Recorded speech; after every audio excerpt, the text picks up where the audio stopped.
So how would I calculate this? I want to think about derivatives as the ratio in change. How much does my y coordinate change? How much does my x coordinate change? And the quotient of those two things gives me my derivative. Now, this works as long as my change in x and my change in y are both the differentials. Those are the infinitely small measurements. So I start out with the equation, x squared plus y squared equals 1. And I'm going to calculate a differential of both sides of this equation, right? It's the same thing on the left and the right, so I can calculate a differential. And I know that the differential of a constant is just 0. Zeros do not change, so they have 0 as their differential. Now that we know a little bit more about behavior of these things, we can say that differential of x squared plus y squared must be the differential of x squared plus the differential of y squared. So I can calculate both of those using my product rule. So in one spot, I'll have 2x dx, and the other I'll have 2y dy. That's got to be equal to 0. Okay, well, what I want is the slope. So that's going to be dy on dx.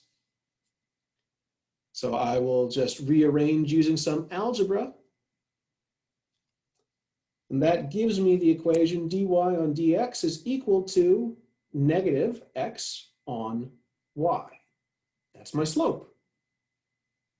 Now, in order for this formula to make sense, I still need to be able to put in x and y coordinates. So this slope will be a different number depending on both the x and y coordinates. This is a lot different than we've seen for derivatives of functions, where all we need is the x coordinate to give us the slope.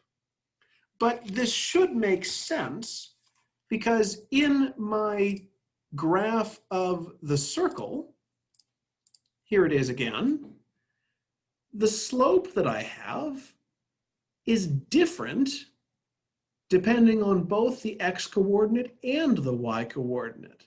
So here at, say, this is x coordinate 0.59, y coordinate 0.8. Well, my slope is this negative slope.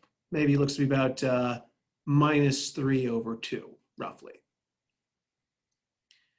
Well, I can wrap that tangent line around until I get to the other point on my circle, which has the same x coordinate. I was aiming for 0.59.